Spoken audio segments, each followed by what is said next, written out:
Welcome back to another episode of Developing the Leader Within. And I am so excited today to have Wendy Pease from Rapport International with us. They focus on language and everything that deals with that with business. And so I am so excited to have her. I have a little bit of background in this, being in the Navy and having some international port visits. And we'll get into that in a little while. But Wendy, thank you so much for being with us today. It is so good to have you. Thank you so much. I'm very excited to be here. Well, I do know in terms of business how important language can be, especially on the legal side, right? But Mhm. I have also experienced how important language could be on the national level. And being in the Navy for 26 years and basically going around the globe, hitting ports here and there, we often would get a port brief, which is meant to clarify some things in regards to the culture and the language and the practices of the nations we are going to visit. So I have a kind of a background in language and translation and all of those things. But you, with the founder, trainer, speaker, translation expertise that you have, what would you say? And before we get into that, can you give us a little history, maybe the passion behind Rapport International? Sure. I love languages and cultures. I lived internationally when I was young. I lived in Mexico, Taiwan, and the Philippines, and it's always opened me up to different cultures and languages. And the best saying that I heard about that is if you only speak one language or visit one country, it's like living in a mansion and never leaving one room. So there's so much to get out of visiting all these countries. And you just think about the words and the foods and the music and the entertainers and all that we get from all over the world these days. It just adds such a richness to our life. So I became the owner of Rapport International about 15 years ago. The company was founded in 1987, so over 30 years ago, and the owner was just ready to move on and do something else. And I looked at it and I went, oh, how cool. This takes all the stuff that I'm passionate about and puts it in. So here I am 15 years later, still doing it. We've grown every year. I've got a fabulous team that's working with me now. So I love going to work and figuring things out with them. And then working with clients to help them gain new markets or communicate clearly with employees or service patients or clients across different languages. So we've developed a lot of best practices and ways to connect across languages. So, and I love hearing your port visits. It's so important to know the subtleties when you're going into a new country. Right. Yeah. Those things are held at the highest regard, especially when we're going abroad. Now, Yeah. those port visits for sailors are just, a break from the steel cages, right? Uh, Yeah. but uh, but for those that understand the value behind not only the language, the customs, but the value in relationship, because that's really Yes. where language could go astray. It Yes. could really sever a relationship that goes back centuries, and in one day, by one Yeah. false move, that could really jeopardize that. Now, our leaders are well aware that we have a lot of moving parts in our military, and they prepare for that, and they can overcome those things. But just So I'm imagine that. curious, what was the most interesting thing that you learned about one of your port briefings before you went into whatever country it was? Yeah, well, the most important thing was what did not translate equally between America and a foreign port. Uh, Simple things as handshakes were now that kind of gone away here for the for the little time that we're going to be in this situation with Corona, but Um, Yeah. a simple thing as a handshake could go wrong. Some countries they don't do that. Some countries do it with the opposite hand. It's amazing, and you if you Yeah. don't know that, you could literally offend someone, and it could be at the highest level. So you have to know these customs. You have to Yeah. know what translates appropriately, and Yeah. one of the things that I realized that as an American going abroad, we mistake that everywhere we go is not America. Right. Yeah, Right. yeah. Well, you know So what? Handshakes are really interesting. Do you know why the handshake got started? You no, ever but heard? I'm. Hey, tell me. Well, typically people are right dominant hand. No Right, respect to my left-handed child and my dad and all the other people. my But wife. typically people are right-handed dominant. So it was a way to put your hand out to say, I don't have a weapon, a sword or a gun in my hand. I'm shaking in a peaceful way. Yet Wow. after this coronavirus, I'm a huge fan of say the Japanese bow or the Indian namaste. Yeah, And yeah. we'll never, as an American, get all the subtleties and everything along with it. But what I like about the handshake is you're greeting that other person and you're Mm. having eye contact with them and saying their name. I'd like to take us to the bow where you still have eye contact with the person. You're putting your hands in front of you and you're acknowledging them and saying their name. Think we could change habits here? I believe that habits are hard to break, Uh-huh. but given uh, the implication and the effect of this virus, there's a lot of things that are going to change. Right. Undoubtedly, some will be unwilling to change. But Yeah. when you have someone that's unwilling, let's say, hey, I come across someone and I'm all for the Japanese. I've been in Japan many times and I love the culture there. Yeah. And I don't mind putting my hands together and all of that. But Yeah. the moment that someone finds an opposition to the handshake, they'll realize that, oh wow. So that one could easily go away.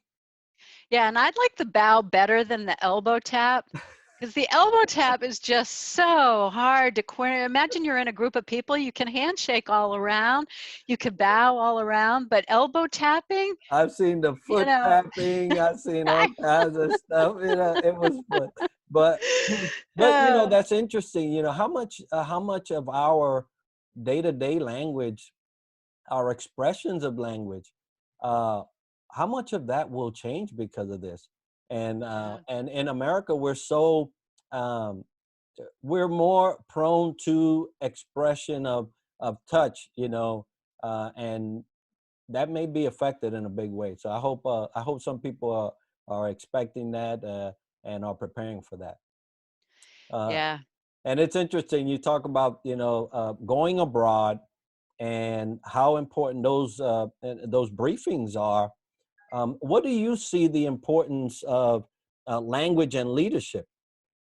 Because leaders are used to communicating for the masses. So how what importance you see there between those two? Well, one of the biggest mistakes that I see in the United States is leaders expecting everybody in the company to speak English. And so Wow. before all this crisis, we were talking to some manufacturing companies who were having a heck of a time hiring people to work on the manufacturing floor. And there was a whole initiative, a workforce initiative about hiring non English speakers.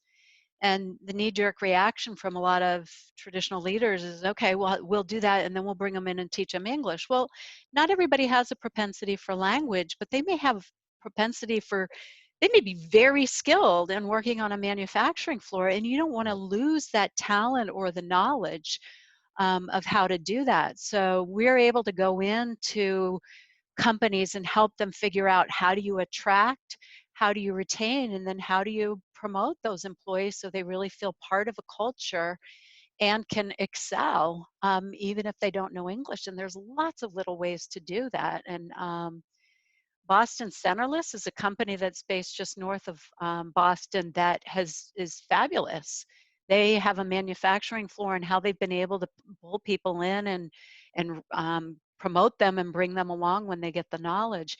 And then the other way is leaders thinking, oh, I'm in the United States. There's enough of a market here. Why would I even need to think about going global or marketing in other languages? Right. And, I've always been passionate about how connected the globe is, how the people of the world, this virus has blown me away about just how connected we are. Oh, yes. And the companies that are selling into China right now, they've got a leg up. I mean, China's starting to open the market now. So I'm saying if you're looking for an opportunity, figure out how to market online or translate your materials on your website and target the Chinese market, because they're going to start ramping up their economy quicker than we are. Right. So we have all sorts of suggestions on our website, knowledge on how to do this and how to go about thinking about it, whether you need to translate your whole website or really just target down the customers you're doing. So I think it's a whole, don't just say, oh, you've got to speak English, but how do you speak the language of your audience so you can speak to more people? Yes, I've seen that be a huge hindrance in people's addressing potential customers, and especially in leadership. I had a leader, and well, let's just say, if your leader spoke different languages, and you had a diverse group, but as you stated, right, can actually do a great job in what they do, but maybe doesn't necessarily speak English. That would make you one of the best leaders that they've ever seen, because you have not only uh, stretched yourself out, because it's a huge stretch to go past your native tongue. Yes. You have to be adventurous. You have to say, well, I want to do this because first for myself. Now I'm blessed. I speak English and Spanish, so at least I have those two, and I expose myself, uh, although be it was with the Navy, to different Yeah. cultures, different Yeah. countries, different languages. And I've even incorporated that in my home. Every time I like to cook, so every time we cook a dish from a foreign country, I play the music from that land while we're Oh, cooking. that's Yeah, great. while we're cooking I and we're love doing, that. I expose my children to an international flair, because I had that while I was in the Navy. Uh, but that's something, since I believe leadership starts at home. Yes. uh, Yes. I made sure that we do that at home, and we go around the world, several times a month, and never leave the house.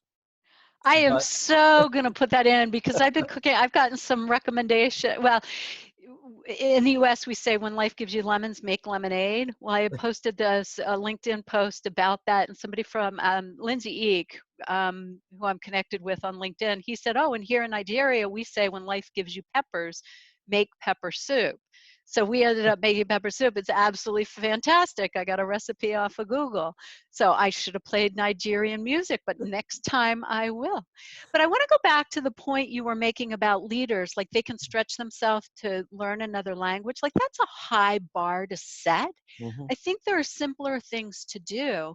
And when we have a speaker who is speaking at a conference to an audience that may have an interpreter, either headset or consecutive interpreters, we coach them, if they're open to it, on how to speak so the interpreters have an easier time in making sure that their message is given clearly. right, Number one is don't use sports references. I mean, if I talk about, the LPM shot a hard one to the top right corner and then he ran around to the X spot, do you even know what sport that is?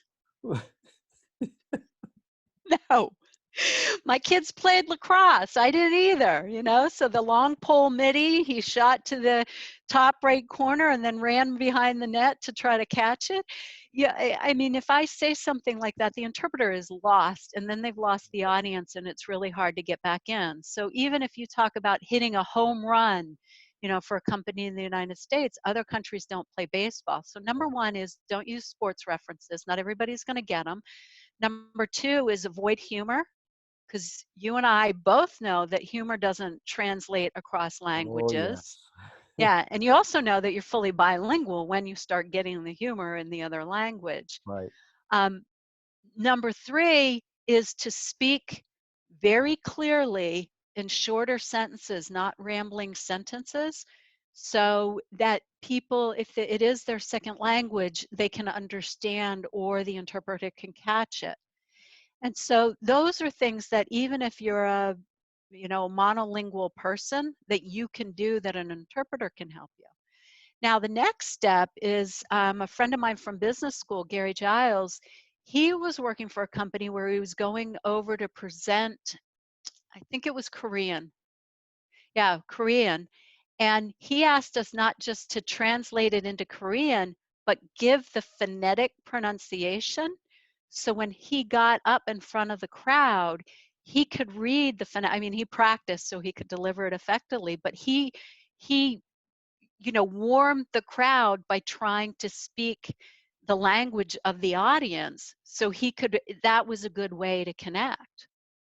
Oh, that's wonderful. So basically, knowing your audience, as in all things when you're speaking, is one of the most important things, Yes, and what really translates. So it begs to do homework.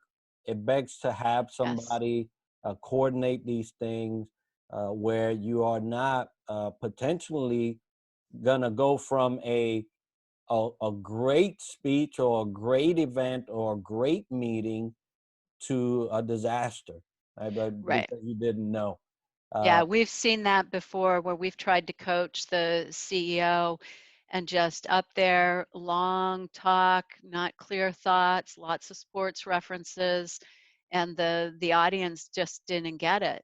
Now that's another thing that I'd add. So those are things that you can do, and then the preparation beforehand if you are speaking with an interpreter is to provide any materials you have in advance, because the interpreters want to do a good job. So they're going to go through your PowerPoint presentation or your materials or your website to make sure that they're prepared. And if there's any industry specific terminology, they're going to read it.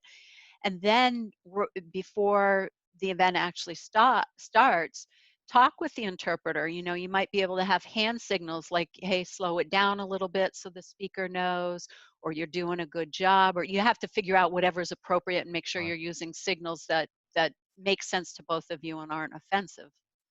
those are very important in terms of leadership and how you execute. And uh, we've spoken about these things that have come up or potential things that have come up. What have you seen that is like the greatest issue in business and language? What have you come across throughout your 15 years of, with the company and doing this for a long time, as a maybe a recurring thing that business owners and leaders need to be aware of? Do I have to pick one or can I pick two? You could pick two. Okay, number one is, well, in no particular order. One is just the fear of doing it. People have this fear of, I don't know the language, so how am I going to make sure that the quality is good? And so therefore they don't do anything. And then the second problem is quality. Sometimes people will get over the fear and then they go out and they say, well, I don't know how to judge quality, so I'm going to shop on price. And then they may get an employee, or they may get a distributor, or they may get an unqualified person to do any of the translation work. Interpreting is spoken, and we were just talking about interpreters. Now I'm going to switch over to translation, which is written. And so they'll go for a low cost, unqualified person to do the translation. And that can run into problems. Like you know, you're bilingual. What do you think about Google Translate? It's a hit or miss. We, Right. yeah, So you spend all this time putting together your website, and then somebody pops the Google Translate plugin in, and you got a hit or miss translation. Like, why not be strategic about it right, and think about who your audience is? What are you trying to say to them? What do you know, what's what's your message? right, And then narrow down that content and make it an affordable project, and then you can measure what's coming from it, because we got all the online tools to do that now. right. So I'd have to say the two which are intertwined is fear and then not knowing how to judge quality. And that's where we've come in to help a lot of people. It's funny how that translates across the board as far as execution, right? Fear will freeze you. It Yeah. will it will pose other challenges to come up, and you, while you're focusing on that, here comes the other, here comes the other. But not only will it freeze you, it will make you paranoid about the quality and all of that. And it's funny how that those two are coupled throughout the life cycle of a business. They'll come together in phases, or maybe not the one after the other or in any specific order, but those are the two things that can really stop you from growing, from being successful, from doing a lot of things in business. So it's Yeah. great that you highlighted those two. Um, and so with challenges, right? And we all have them in business or in trying to create a business or develop a business. What would you say are the top three things you would tips for leaders concerning language, communication, and things of that nature? Yeah. So I'd say the first thing is really be open to marketing across languages. And you can go global or you can stay in the United States for that. So did do you know what country has the first and the second largest Spanish speaking population in it? No, I would be only assuming. I happen to have some answers for All you. right, all right. Okay, so Mexico Hmm. has the largest Spanish speaking population, easy to export. It's right across the border. You Right, can do North American packaging and you can sell to Mexico. You add French onto it, you can go to Canada. So you're not even leaving North America.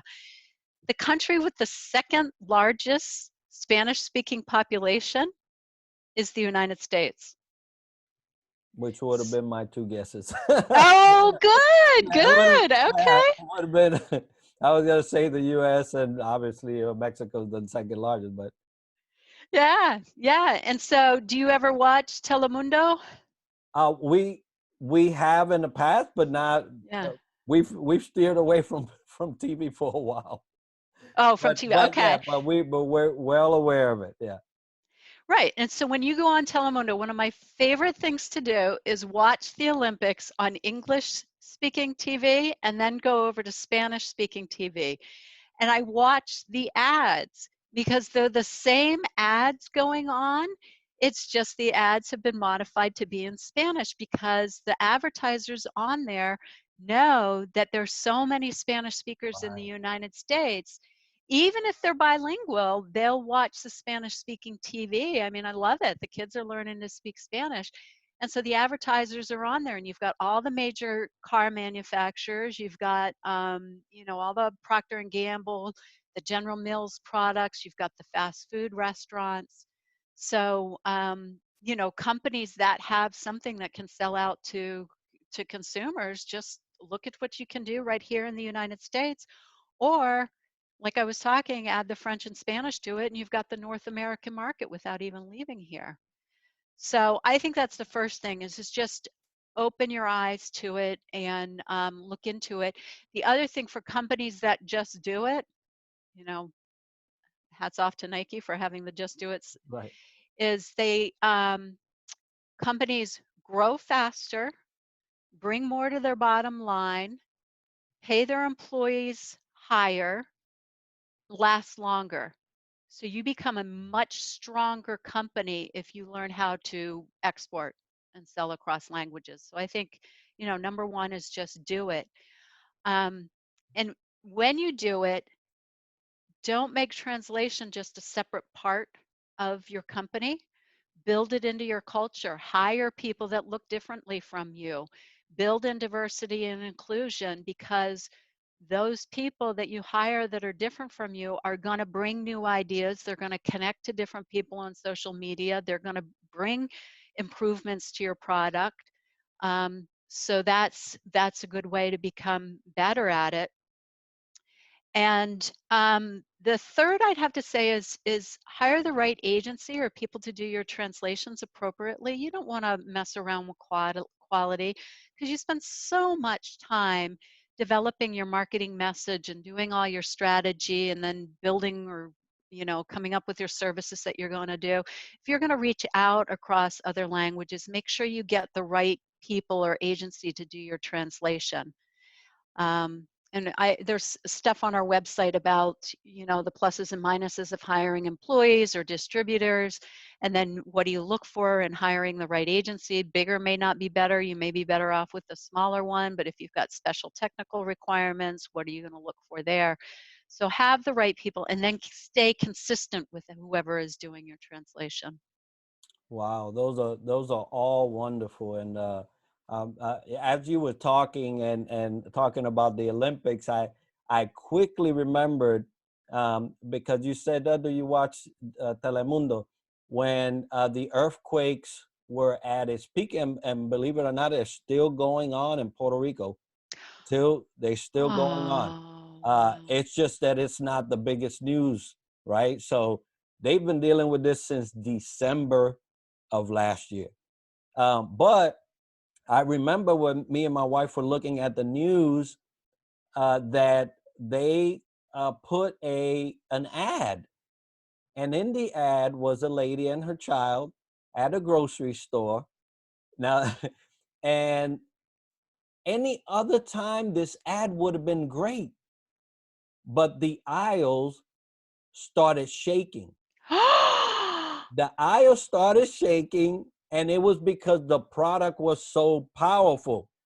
Well, but they ran it while Puerto Rico, a Spanish speaking country, no doubt looking at that, and while people who are in America, they have families there, they Yeah. were running this ad at the same time as they were going through this disaster. And the Wow. first thing that struck me was how inappropriate to Right. put an ad out like this. And so that little thing, that, I mean, someone in that whole entire company could have said, hey, we can't run that ad. They're suffering major earthquakes down there right now. Yeah. And so simple, so something that would have probably, like, I'll tell you how I interpret it was, they didn't do their due diligence to see if this was the proper time to put it out. And so whatever, I don't even remember what the product is, because initially in my head, I just locked it out. Yeah. I said, I'm not even going to get that, Because it's so because insensitive. it was Yeah. insensitive to the time. And so leaders, if and this is just a general call to leaders, if you have a product, if you want the proper translation, if you want the proper interpretation, if you want the proper message to be put out, and you're looking into a global arena, or just even just another country type of arena with your product, I implore you to reach out to Rapport International with Wendy, and have them make it right, because you Yeah. do not want to be the other commercial that comes out with the wrong interpretation. And it Yeah. wasn't even that the product was wrong. And that it wasn't a good product. It was just insensitive. And those are the pitfalls, the true pitfalls of language and interpretation and translation that we as leaders must be wary of, Yes. because it could mean the last of our company. It really could. Yeah. So for all leaders Yeah. out there, I encourage you to reach out to Wendy and Rapport International. Wendy, thank you so much for the time you've given us, the advice, the tips, the backgrounds. I am sure that our community, our listeners will be enriched by what you have shared.